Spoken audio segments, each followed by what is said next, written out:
राजेश कुमार पांडे सुमित्रा बालिका inter college के YouTube channel पर आपका पुनः स्वागत करता हूं। जैसे हमने उस दिन आपको बताया था जैव विकास के बारे में, जैव विकास कैसे हुआ और कई वैज्ञानिकों ने उसके संबंध में अपना तथ्य दिए थे। लेकिन उसी विकास के क्रम में ओपेरिन ने अपना एक प्रयोग किया, जिसमें उन्होंने बताया कि जीवों की उत्पत्ति कुछ रासायनिक पदार्थों से या कार्बनिक पदार्थों से हुई है। ओपेरिन के सिद्धांत को सिद्ध करने के लिए स्टेन मिलर ने अपना एक प्रयोग किया है। उस प्रयोग के बारे में आज हम चर्चा करेंगे। ओपेरिन ने अपने इस प्रयोग में एक 5 लीटर का फ्लास्क लिया, जिसकी एक नली का संबंध उन्होंने एक इलेक्ट्रोड से कर दिया। इसमें प्लस और एक माइनस था, और उसमें उन्होंने कार्बन, अमोनिया और हाइड्रोजन, इन तीनों गैसों के मिश्रण को इसमें इन्होंने भर दिया और करीब 60,000 वोल्ट की बिजली एक सप्ताह तक इन्होंने इसमें प्रवाहित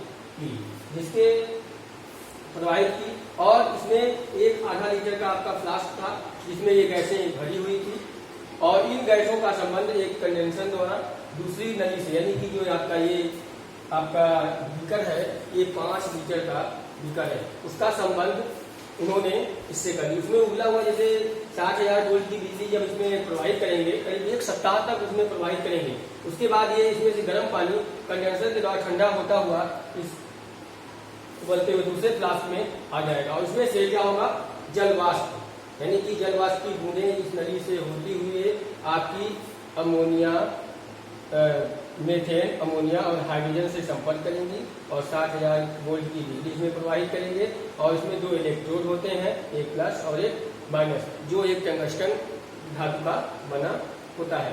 और लगभग एक सप्ताह तक हम इस प्रयोग को लगातार, अगर इसमें 60,000 वोल्ट की बिजली प्रवाहित करते रहेंगे, तो हम देखते हैं कि अंत में इसमें आपका एमिनो अम्ल और शर्करा का निर्माण होता है, जो बहुत लाल रंग का गंदे द्रव के रूप में प्राप्त होता है। और उसी गंदे द्रव के आधार पर आपका स्टेन मिलर ने बताया कि जीवों की उत्पत्ति, देखिए जीवों की उत्पत्ति के लिए कार्बोहाइड्रेट, अमोनिया और सरल शर्कराएं, जितनी भी शर्कराएं होती हैं जो कार्बनिक पदार्थ हैं, सभी का संबंध हमारे जीवन की उत्पत्ति से हुआ। यानी कि हमारा शरीर जो है अनेक सूक्ष्म कणों से मिलकर बना है, जिसमें आपका मीथेन, अमोनिया और हाइड्रोजन अपनी अहम भूमिका निभाता है, जिसके माध्यम से उन्होंने ओपेरिन ने बताया था कि जीवों की उत्पत्ति रासायनिक पदार्थों से हुई है। उसी सिद्धांत को सिद्ध करने के लिए, उनकी कथन को सिद्ध करने के लिए स्टेन मिलर ने यूरे एक वैज्ञानिक थे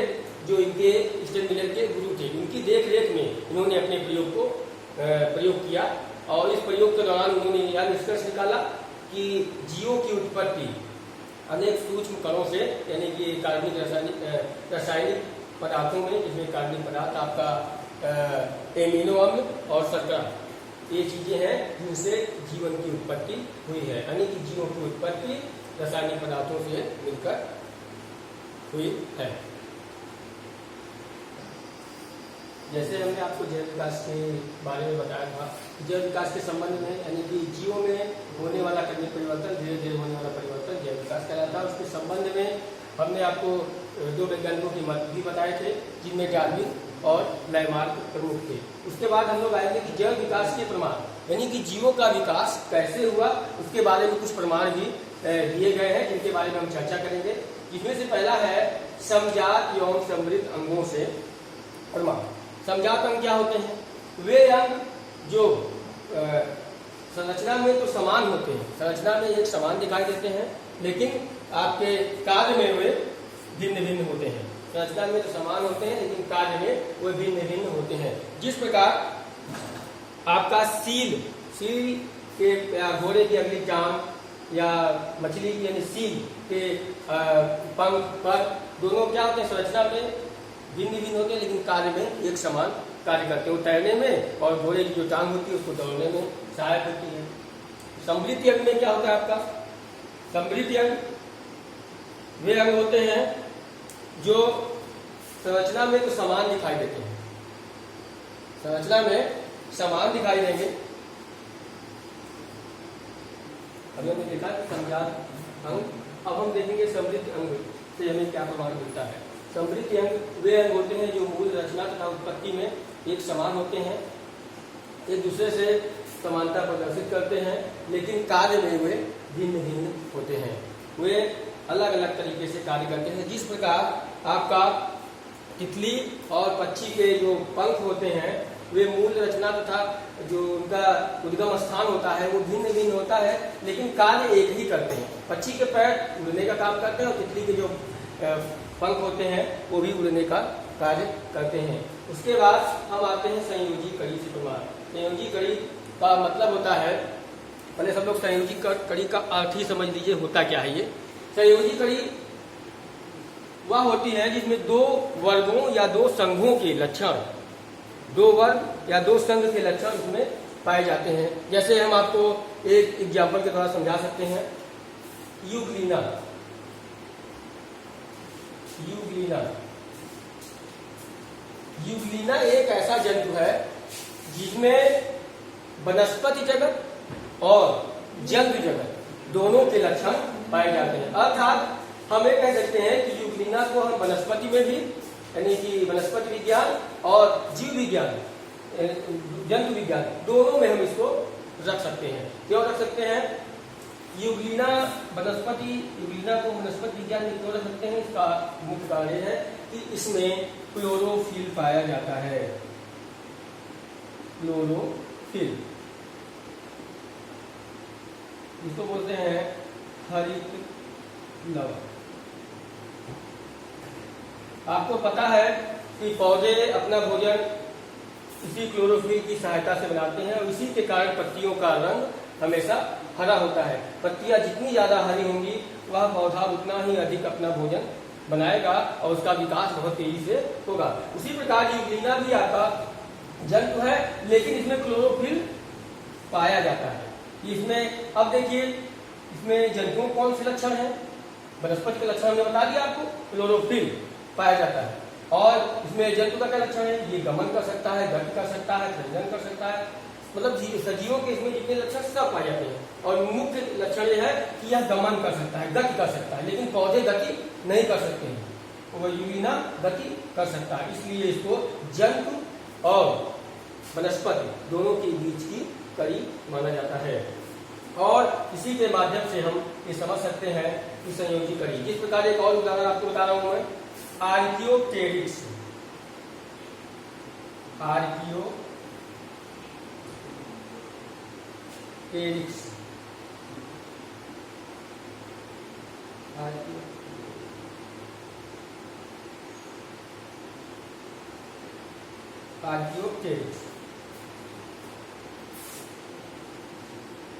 आर्कियोप्टेरिक्स यह भी एक जीवाश्म पक्षी है जिसमें आपके पक्षी वर्ग और सरीसृप दोनों के लक्षण पाए जाते हैं। और सरीसृप के कौन से लक्षण है?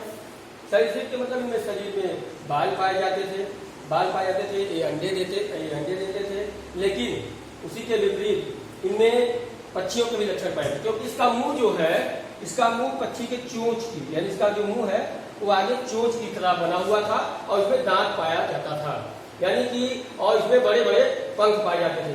ये उस वक्त पाए जाते थे जिस वक्त डायनासोर इस धरती पर पाए जाते थे और उनके जीवाश्म हमें प्राप्त हुए हैं। उन्हीं जीवाश्मों के अध्ययन से इसके बारे में हमें जानकारी मिली है कि इसमें पक्षी वर्ग और सरीसृप दोनों के लक्षण पाए जाते हैं। इसका मतलब जो इसके पूर्वज थे उनमें पक्षी और सरीसृप दोनों के लक्षण इसमें दिखाई देते हैं। इससे भी हमें जैव विकास के प्रमाण की पुष्टि होती है कि जो पहले आपका जो टेस्ट था उसमें दो वर्गों के लक्षण पाए जाते थे। जीवाश्म विज्ञान से प्रमाण, जिस प्रकार अभी खुदाई के दौरान तमाम जीवों के अवशेष मिलते हैं, उन्हीं अवशेषों का अध्ययन करके, यानी कि कार्बन डेटिंग के द्वारा उनकी आयु और उनके लक्षणों का पता लगाया जा सकता है। जीवाश्म में देखिए, जो आपका जीवाश्म से विज्ञान के प्रमाण में आपका आर्कियोप्टेरिक्स आ जाएगा, क्योंकि यह एक जीवाश्म पक्षी है और इसका खुदाई के दौरान जीवाश्म पक्षी आपका प्राप्त हुआ था, जिसके माध्यम से इसमें जो लक्षण हैं और उन्हीं लक्षणों के आधार पर जीवाश्मों के द्वारा जैव विकास के प्रमाण की पुष्टि आपकी होती है। उसके बाद आपका तुलनात्मक भ्रमणिकी से प्रमाण। बहुत लोग कहते हैं कि हमारा जो जन्म हुआ है वो बंदरों से हुआ है, पहले हमारे पूर्वज मछली थे, फिर बंदर थे, बंदर से तब मनुष्य का विकास हुआ। तो उनके भ्रूण के विकास के आधार पर, यानी कि उनके भ्रूण का विकास कैसे हुआ, कैसे हो रहा है, और उनकी पूरी प्रक्रियाओं की जानकारी के माध्यम से जानकारी लेने से हमें जैव विकास के प्रमाण में जो तुलनात्मक भ्रमणिकी का प्रमाण है वो अपनी एक अहम भूमिका निभाता है कि हमारे जो पूर्वज थे किस प्रकार के थे, उनका विकास किस प्रकार से हुआ है। इसके संबंध में तुलनात्मक जो भ्रमणिकी है अपनी एक अहम भूमिका निभाती है।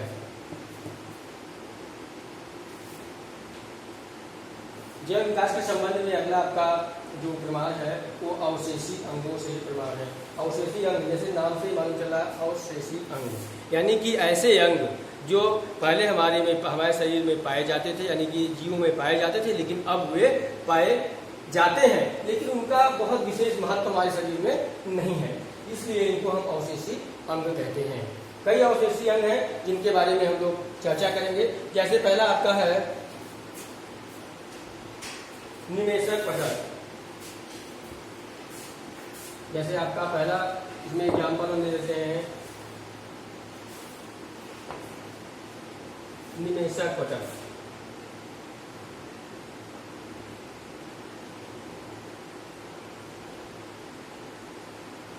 निमेषक पटल होता क्या है?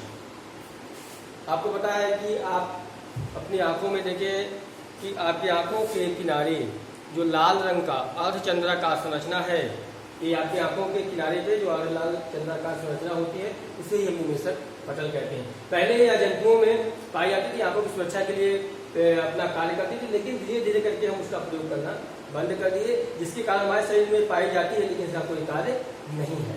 उसी प्रकार आपका है क्रीम रूप प्रशेषिका। दूसरा आपका है क्रीम रूप प्रशेषिका, जिसको बोलते हैं अपेंडिक्स। क्रीम रूप परिशेषिका।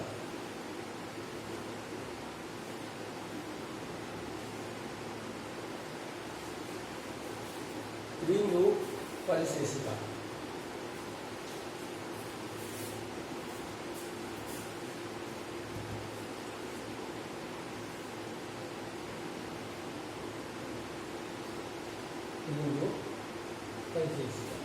जिसको बोलते हैं हम लोग अपेंडिक्स। ये हम लोग में पहले पूरी तरह से विकसित था, अभी भी है, लेकिन हमारे शरीर में इनका कोई कार्य नहीं है। क्रीम रूप प्रशेषिका क्यों हमारे में पहले पाई जाती थी, अब नहीं पाई जाती है? क्योंकि पहले जो मानव था उसे आग का ज्ञान नहीं था और वह हरी पत्तियों साग सब्जी जो भी पाते थे उसे कच्चा ही ये खा जाते थे। और कच्चा खाने से क्या होता है कि सेल्यूलोज ज्यादा बनता है और सेल्यूलोज के पाचन में ये जो आपकी क्रीम रूप परिशेषिका है अपनी अहम भूमिका निभाती थी, जिसके कारण सेल्यूलोज का पाचन आसानी से हो जाता था। लेकिन धीरे धीरे करके जब हम लोग पका के खाने लगे भोजन को, तो ये जो सेल्यूलोज की मात्रा थी वो धीरे धीरे करके हमारे शरीर में कम हो गई और इसका कार्य धीरे धीरे करके बंद हो गया। लेकिन कभी कभी किसी कारणवश होता क्या है कि ज़्यादा मसाला या कच्ची चीज़ें, मीट मछली बहुत ज़्यादा का सेवन करने से, मसालेदार ज़्यादा चीज़ खाने से ये जो आपकी अपेंडिक्स है ये गांठ के रूप में बढ़ जाती है और मनुष्य को पेट में दर्द महसूस होता है। और अगर ज़्यादा ये बढ़ जाता है तो इसको ऑपरेशन के द्वारा काट के निकाल दिया जाता है। क्यों? क्योंकि इसका कोई शरीर में आपके कोई कार्य नहीं है। उसके बाद हम आते हैं कर्णपल्लव की पेशियां। तीसरा आपका है कर्णपल्लव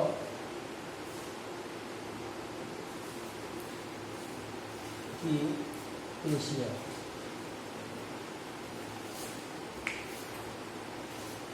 और जैसे हमने आपको बताया कि क्रीम रूप परिशेषिका, अब इससे हमें मालूम चल जाता है कि हमारे जो पूर्वज थे वे अधिकतर शाकाहारी होते थे, क्योंकि शाकाहारी होने के कारण जब हमारे पूर्वज शाकाहारी थे तब उसमें ये क्रीम रूप प्रशिष्टता पूरी तरह से विकसित थी। लेकिन धीरे धीरे करके जब वो मांसाहारी हो गए, पका के खाने लगे, तो इसमें इसकी जो उपस्थिति थी वो कम हो गई। कर्णपल्लव की पेशियां क्या होता है? कर्णपल्लव आपका जो कान है उसमें एक कर्णपल्लव की पेशियां पाई जाती थी, जिसके कारण हमारे जो पूर्वज थे वे अपने कानों को, जिस प्रकार गाय भैंसे अपने कानों को हिला लेती हैं, ऐसे ऐसे मक्खियों को हटाती हैं और अपने कान को हिलाती हैं, उसी प्रकार हमारे जो पूर्वज थे उसमें भी कर्णपल्लव की पेशियां पूरी तरह से विकसित थी, जिसके कारण वे अपने कान को आसानी से हिलाते थे और मक्खियों या गंदगी को दूर कर देते थे। लेकिन धीरे धीरे करके ये इनका प्रयोग करना बंद कर दिए, और प्रयोग करना जब ये बंद कर दिए तो इसका भी विकास धीरे धीरे करके कम हो गया। जिस प्रकार लेमार्क और डार्विन ने बताया है कि जिस अंग का प्रयोग हम ज्यादा करेंगे वह अंग उतना ही अधिक विकसित होगा, और जिस अंग का प्रयोग हम कम करेंगे वह अंग उतना ही कम विकसित होगा। उसी सिद्धांत पे आपका ये कर्णपल्लव की पेशियां कार्य करती हैं। पहले पूर्वज हमारे इसका प्रयोग ज्यादा करते थे, जिसके कारण उसमें पूरी तरह विकसित थी, लेकिन धीरे धीरे करके इसका प्रयोग करना कम कर दिए, जिसके कारण ये एक अवशेषीय अंग के रूप में हमारे शरीर में पाई जाती हैं। अब अगला है शरीर के बाल। शरीर के बाल भी एक अवशेषी अंग है।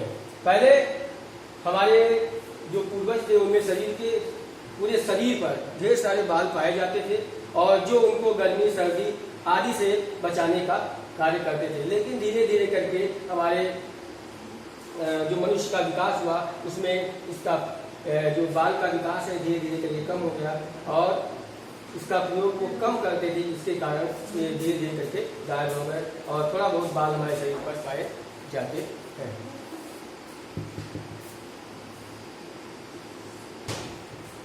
कल हम लोग मानव विकास, अगले वीडियो में हम लोग चर्चा करेंगे मानव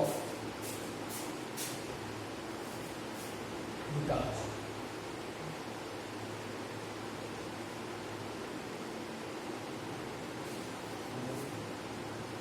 मानव विकास के बारे में हम लोग अगले वीडियो में चर्चा करेंगे। आपको जो भी इसमें समझ में ना आया हो उसे कमेंट्स बॉक्स में आप कमेंट्स करें और उसका समाधान हमारे द्वारा किया जाएगा। धन्यवाद।